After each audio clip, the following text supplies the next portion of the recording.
اللہ کے محبوب صلی اللہ علیہ وآلہ وسلم نے ایک دن جبریل امین سے پوچھا مجھے جہنم کے عذابوں کا تذکرہ سناؤ۔ مشکات کی روایت ہے، عرض کی حضور سب سے ہلکا عذاب، اخف العذاب، سب سے ہلکا عذاب جو جہنمیوں کو دیا جائے گا وہ یہ ہوگا کہ ان کے پاؤں میں آگ کے جوتے رکھے جائیں گے۔ باقی پورا بدن سلامت ہوگا لیکن پاؤں میں آگ کے جوتے ہوں گے۔ اس کی گرمی اور حرارت اتنی ہوگی یغلی منہما دماغ ہو کہ دماغ پگھل کے ناک اور کانوں کے راستے سے باہر آ جائے گا۔ یہ سب سے ہلکے عذاب کی کیفیت ہے۔ جو سخت عذاب ہے العیاذ باللہ، آج لوگ پرواہ نہیں کرتے، بلکہ کئی لوگ ایسی بات کہتے ہوئے پائے گئے ہیں تو کوئی بات نہیں، اگر گئے بھی تو ایک غوطہ لگے گا پھر جنت میں چلے جائیں گے۔ فما اصبرهم علی النار، لوگوں کا آگ پر کتنا حوصلہ ہے۔ اللہ کے محبوب صلی اللہ علیہ وسلم تشریف فرما تھے کہ ایک صدا سنی، آواز آئی، وہاں سے ابا یہ آواز بلا کیسی ہے؟ عرض کی اللہ اس کا رسول خوب جانتا ہے۔ فرمایا 70 سال قبل جہنم میں ایک پتھر پھینکا گیا تھا، اب اس کے پیندے میں گرا ہے، یہ اس کے گرنے کی آواز ہے۔ تو جہنم کی گہرائی 70 سال کی مسافت پہ ہے، اور اگر ایک غوطہ بھی لگا تو 140 سال لگ جائے۔ تو کتنے حوصلے سے، کتنی ڈٹائی سے کہہ دیا جاتا ہے کوئی بات نہیں ہے۔ کوئی کہتا ہے یہ جہاں مٹھا اگلا کس نے ڈٹھا۔ حضرت غوث اعظم شیخ عبد القادر جیلانی رحمت اللہ تعالی علیہ فرماتے ہیں جاؤ قبرستان میں جا کے دیکھو کتنے کتنے حسینوں کی مٹی خراب ہو رہی ہے، جو اپنے بدن پہ چٹکی مٹی نہیں پڑنے دیتے تھے، آج ان کا کفن بھی تار تار ہو گیا۔ اللہ اکبر۔ تو جہنم کے عذاب بڑے سخت ہیں۔ روایات میں آتا ہے جب جہنمی جہنم میں جائے گا اس شدت کی پیاس لگے گی اور بار بار تقاضا کرے گا مجھے پانی دیا جائے۔ 70 سال تو اس کی آواز کوئی نہیں سنے گا۔ 70 سال کے بعد داروغہ جہنم دھڑک کے کہے گا بتا کیا چاہیے؟ وہ کہے گا مجھے پانی چاہیے۔ تو داروغہ جہنم اس کو پانی دے گا۔ کون سا؟ منرل واٹر کی بوتل تھمائے گا اس کے ہاتھ میں یا کوکا کولا یا پیپسی؟ قرآن پڑھی ہے، اس کو 2 پانی دیے جائیں گے، مائے حمیم اور مائے غسلین۔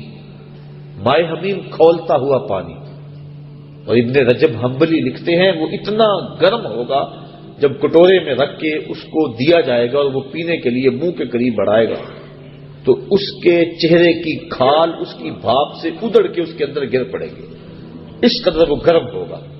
دوسرا پانی اس کو مائے غسلین دیا جائے گا، اور یہ جہنمیوں کی پیپ کا پانی ہوگا، اور اتنا بدبودار ہوگا اگر اس کا ایک قطرہ اب دنیا پہ ڈال دیا جائے تو اس کی بدبو سے لوگوں کے دماغ پھٹ جائیں۔ انسان تو انسان رہے، جانوروں کے دماغ اس کی بدبو سے پھٹ جائیں۔ تو وہ سخت عذاب ہے جہنم کے۔ مرنے والوں کے پسماندگان سے اظہار تعزیت کرنا، ان کے پاس آ کے دعا مانگنا، یہ حضور علیہ السلام کی سنت سے ثابت ہے۔ اللہ کے محبوب صلی اللہ علیہ وآلہ وسلم تشریف فرما تھے کہ ایک صحابی جن کا نام تھا ماعز ابن مالک رضی اللہ تعالی عنہ، وہ حاضر ہوئے اور عرض کی طہرنی یا رسول اللہ صلی اللہ علیہ وسلم، حضور مجھے پاک کر دیجئے۔ آقا کریم صلی اللہ علیہ وآلہ وسلم نے فرمایا جاؤ اللہ سے معافی مانگو، اللہ تمہارے گناہ معاف کر دے گا۔ گئے معافی مانگی، توبہ کی، لیکن اضطراب ایسا تھا، کیفیت ایسی تھی، پھر پلٹ کے آ گئے، پھر کہا طہرنی یا رسول اللہ، آقا مجھے پاک کر دیجئے۔ حضور نبی رحمت صلی اللہ علیہ وآلہ وسلم نے ارشاد فرمایا جاؤ اللہ سے معافی مانگو، وہ تمہارے گناہوں سے درگزر فرما لے۔ گئے، پھر پلٹ کے آ گئے، پھر آقا کریم نے پوچھا بیما اطہرو کا، تجھے کس جرم سے پاک کروں؟ بار بار پوچھتا ہے، بار بار کہا کہ اللہ کی بارگاہ میں توبہ کرو وہ معاف کر دے گا، لیکن پھر تم واپس پلٹ آتے ہو بیما اطہرو کا، تمہیں کس گناہ سے پاک کروں؟ قال من الزنا، عرض کی حضور مجھ سے زنا سرزد ہو گیا ہے، اور اس کی جو سزا دنیا پر ہے وہ بڑی کڑی اور سخت ہے، وہ میں برداشت کر لوں گا، لیکن آخرت کی سزا میرے بس کا روگ نہیں۔ عرض کی حضور وہ عذاب میں نہیں سہ سکتا گو سنگسار کرنا سزا ہے زنا کی شادی شدہ کے لیے، لیکن میں دنیا کے اوپر اپنے آپ کو پاک کر کے آخرت میں سرخرو ہو کے جانا چاہتا ہوں۔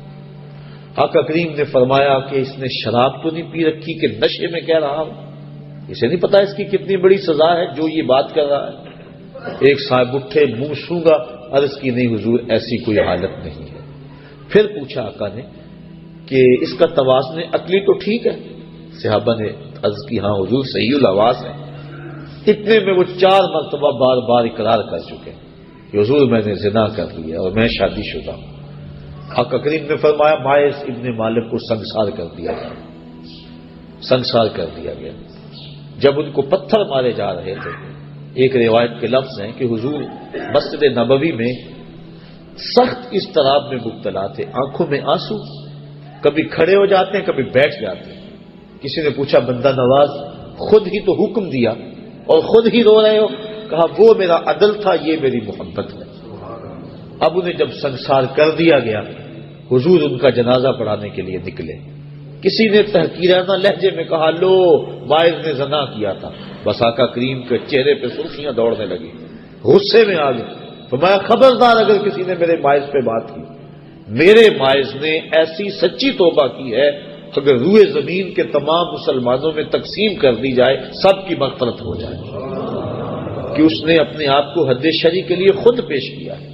اور جب کوئی شخص اپنے آپ کے اوپر حد شرع کا نفاذ کروا لیتا ہے وہ ایسے پاک ہو جاتا ہے جیسے ابھی ماں کے پیٹ سے اس نے جنم لیا۔ اب حضرت ماعز ابن مالک کا جنازہ حضور نے خود پڑھایا۔ ان کی وفات کا دوسرا دن تھا یا تیسرا دن، راوی کو شک ہے کہ دوسرا دن تھا یا تیسرا دن۔ اللہ کے محبوب صلی اللہ علیہ وآلہ وسلم ان کے گھر تشریف لے گئے۔ جب حضور تشریف لے گئے، حدیث کے لفظ ہیں وَهُمْ جُلُوسٌ، جب حضور گئے تو وہاں کافی لوگ صحابہ بیٹھے ہوئے تھے۔ آقا کریم نے ارشاد فرمایا اپنے بھائی ماعز کے لیے مغفرت کی دعا کرو۔